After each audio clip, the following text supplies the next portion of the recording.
Dalam rangka mendukung percepatan penurunan stunting, maka ada 4 standar emas bagi ibu yang melahirkan sampai anak berusia 2 tahun. Menyusu ke ibunya.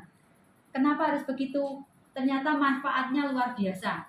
Yang pertama, bayi itu ketika lahir dia kedinginan. Apa yang harus kita lakukan? Ada anak bayi-bayi yang lahir kedinginan itu nggak tertolong bisa meninggal karena dia akan terjadi hipotermi. Hipotermi itu suhu, dan bayi nangis itu ketika lahir nangis itu karena trauma dingin sebenarnya. Jadi bukan minta makan gitu ya. Jadi dia lahir itu menangis karena trauma dingin, trauma jalan lahir. Nah, jalan yang kita tempuh adalah meletakkan di dada ibunya. Kenapa? Karena ketika anak itu turun suhunya 1 derajat, misalnya dia normalnya 37 turun jadi 36, maka ibunya akan naik 2 derajat. Ketika diletakkan di dada ibunya, dia akan menaikkan suhu bayi jadi sama dengan ibunya. Jadi akan terjadi kehangatan, itu satu. Kemudian yang kedua terjadi bonding, ikatan kasih sayang yang pertama. Kemudian yang ketiga, dia akan mendapatkan ASI yang pertama. ASI yang pertama namanya tahu? Kolostrum. Kolostrum itu kalau orang desa namanya ASI jolong ya. Yang warnanya kuning itu loh. Kalau wong kuno itu katanya kotor. Ini ASI pertama kotor, dibuang dulu gitu. Itu mengandung jadi ASI itu steril, mengandung antibodi atau mencegah bayi itu alergi, meningkatkan kekebalan tubuh, mencegah kanker besoknya dia. Jadi semboyannya itu susu sapi untuk sapi, susu ibu untuk bayinya, okay? Jadi nggak boleh diberikan susu sapi itu ya untuk anak sapi itu.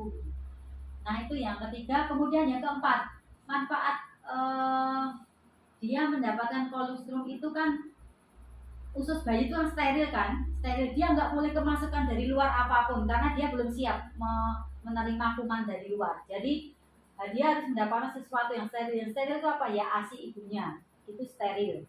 Nah di situ jadi cairan ASI itu hidup, cairan hidup, beda dengan susu botol. Hidupnya gimana?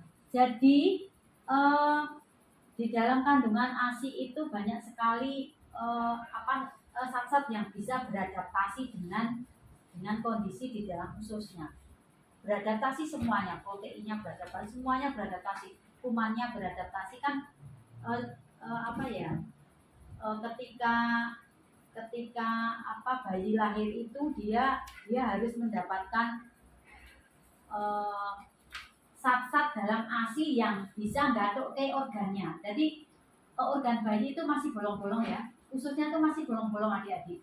Kalau ini tidak ditutup, di kemudian hari dia akan bisa menderita penyakit kanker, penyakit yang bisa nyambung ke itu tadi apa? ASI yang pertama sampai ASI usia ya, ASI ibunya itu. Kemudian manfaat bagi ibunya, mencegah perdarahan. Karena ketika diletakkan di dada itu artinya jejak-jejak perut itu membantu mengeluarkan plasenta. Kalau plasentanya keluar dengan cepat, kemudian komplit, kan ari-ari itu ada bentuk-bentuk kayak ulo ya, pernah lihat? Itu namanya kotyledon. Ketika kotyledon itu tertinggal satu saja di dalam perut ibu, akan terjadi perdarahan yang bantet gitu.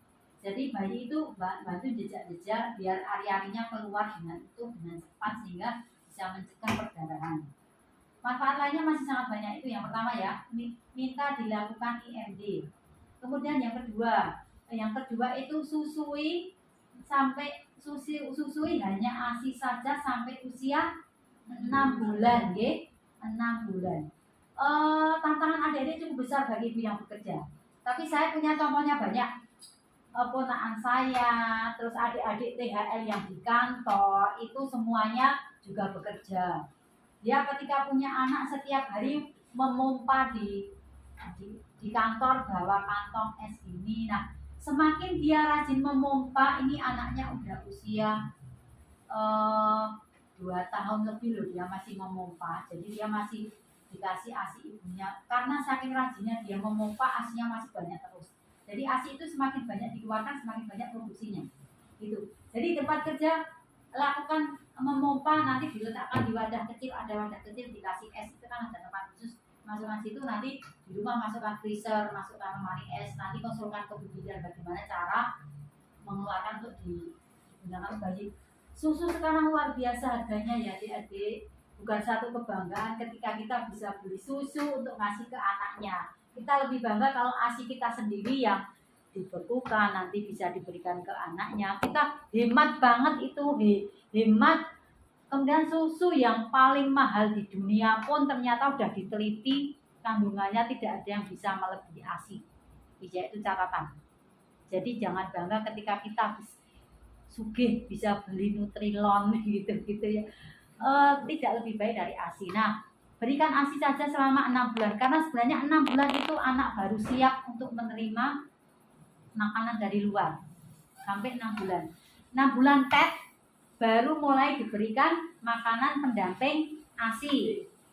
Nah, kalau pengen pemberiannya tepat, konsulkan dengan petugas gizi puskesmas. Karena ketika berat badannya usia 6 bulan itu lemu ya, anaknya lemu. Tapi ketika usia 6 bulan, lo ASI dek lemu kok tak kei eman malah jadi kuru.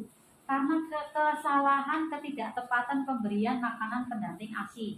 Oke.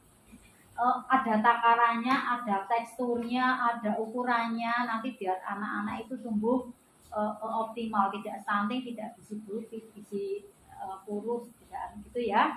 Itu berarti tadi 8 IFD, ASI sampai ASI tok selama 6 bulan, namanya ASI eksklusif. Makanan pendamping ASI ketika usia 6 bulan, susui selanjutnya selama 2 tahun. Karena namanya aja 6 bulan itu makanan pendamping ASI, berdampingi ASI, berarti secara bodon ASINya masih terus diberikan. Kalau ASINya cukup memang tidak perlu diberikan susu-susu lagi dari luar sampai 2 tahun. Kalau mau 2 tahun dikasih susu silakan ya. Oke, gitu ya adik-adik. Ini pesan dari kami, semata-mata kepedulian kami kepada adik-adik. Senang sekali bisa bisa melahirkan anak-anak yang berkualitas. Nanti kasih tahu calon suaminya mendidik anak di usia 1000 HPK tadi akan memberikan penanaman kepada kepribadian anak. Anak-anak mau diprogram jadi penghafal Quran bisa. Di dalam kandungan sudah didengarkan, kan 4 bulan sudah dititipkan roh. Selama 4 bulan ke atas didengarkan ayat-ayat Al-Quran pakai murotal, itu getarannya sudah sampai ke dia. Ketika lahir dia bayi ditinggal masak, dengarkan itu. Dia sudah terprogram karena anak-anak itu bagaikan kertas putih yang bisa kita tulisi. Pikirannya sudah difasihkan dengan pendengaran Al-Quran, dia akan mudah sekali menghafal.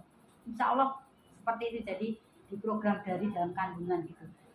Nanti kalau pengen anak-anak yang punya percaya diri tinggi, silakan dia harus dekat seimbang antara ayah dan ibunya, diperhatikan keduanya. Kalau cedak karo ibune, anak-anak itu tidak akan tumbuh menjadi anak-anak yang pede gitu. Jadi 1000 HPK itu luar biasa.